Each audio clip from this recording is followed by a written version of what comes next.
In July 2024, a family of 9 stood on a dock in Ketchikan, Alaska, and watched their cruise ship sail away without them. The bill for that one mistake came to roughly $21,000. And here's the part almost nobody knows. $9,000 of it was a federal fine. $971 per person, charged by U.S. Customs. By the end of this video, you'll know the 7 real ways cruisers get left behind, exactly what happens the moment that gangway comes up, and the simple habits that make sure it never happens to you. These are not internet rumors. Every story here was reported by news outlets like CNN, ABC, and NBC, or documented by the cruise lines themselves. And here's your first takeaway. Right now, before anything else, all aboard time is not departure time. On most ships, all aboard is 30 to 60 minutes before the ship leaves. If your ship sails at 5, the doors may close at 4. Write the all aboard time down the moment you step off the ship. That one habit prevents almost everything you're about to hear. 7 stories are coming, and they get worse as we go. Number 6 is the one with the federal fine, and it happened to a family who did almost everything right.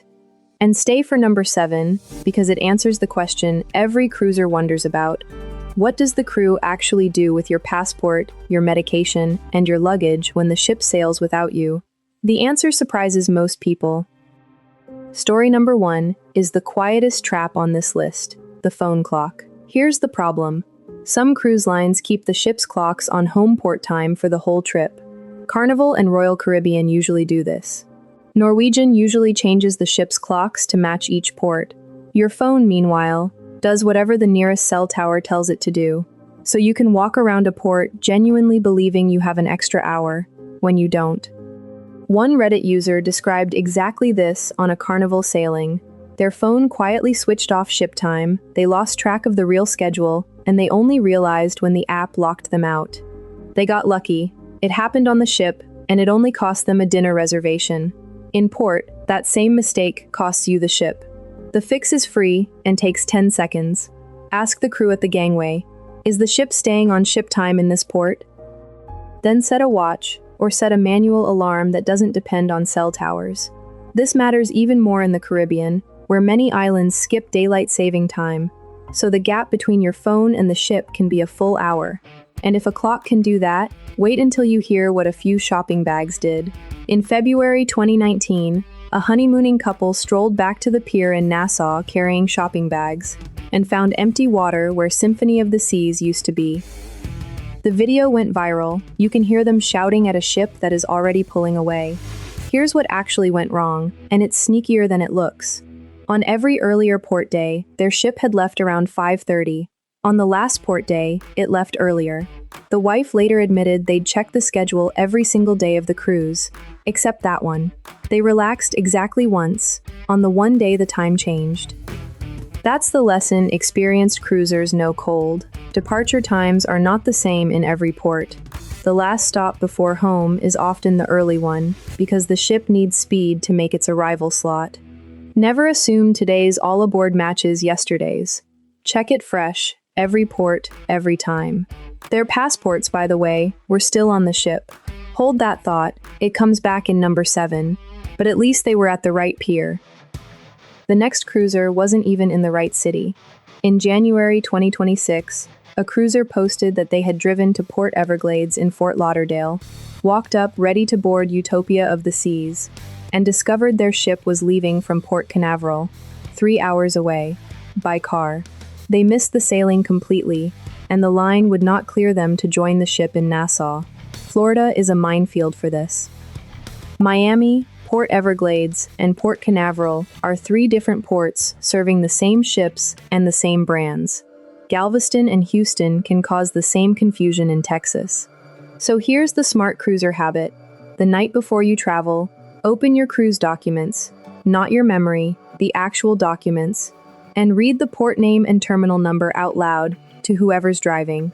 30 seconds. It also matters because if you miss a U.S. departure, you often can't just board at the next stop. A law you've probably never heard of can block it, and that law is the villain of story number 6. First, though, the story where the passengers did nothing wrong at all, and still got left in their swimsuits. Picture this. Two friends on a 50th birthday cruise step off MSC Divina in Cozumel for a beach day and a dinner ashore. They believe, based on the itinerary they booked, that the ship sails at 11 that night. So they take their time. Swimsuits, flip-flops, no bags, passports left safely in the cabin. The ship left at 6. Not 6 the next morning, 6 that evening, nearly 5 hours ahead of the schedule they'd booked. MSC said the change was printed in the daily program, posted on signs at the gangway, and announced over the loudspeakers.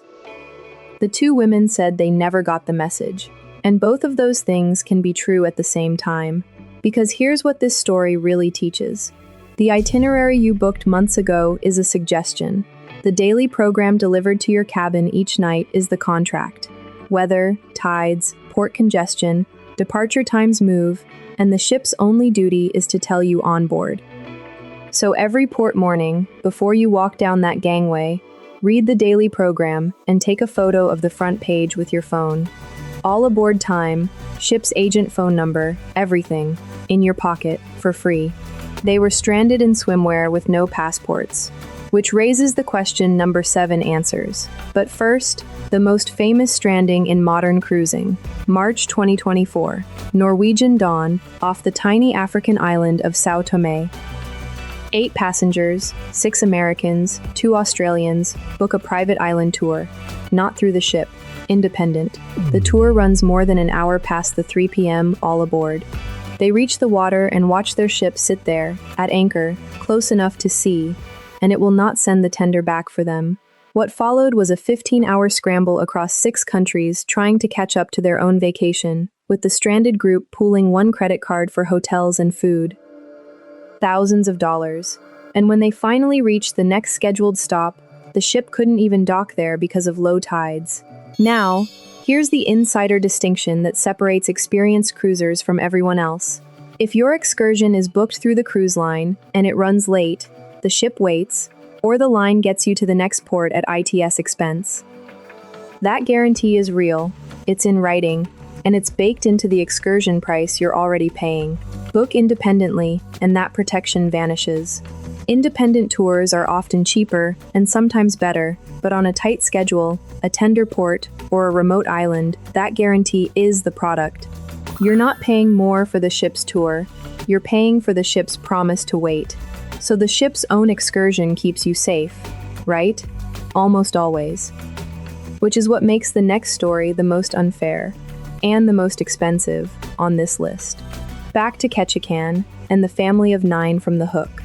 Here's the full story, because the details matter. The Galt family, 6 kids and a 78-year-old grandmother among them, booked their lumberjack show excursion through Norwegian. They did the smart thing. But a tour bus mix-up left them waiting for a bus that never came, and Norwegian Encore sailed without them. Then came the letter, $971 per person, from U.S. Customs and Border Protection. Here's why, in plain English. An old law called the Passenger Vessel Services Act says a foreign-flagged cruise ship, which is almost every big cruise ship, can't transport you from one U.S. port to a different U.S.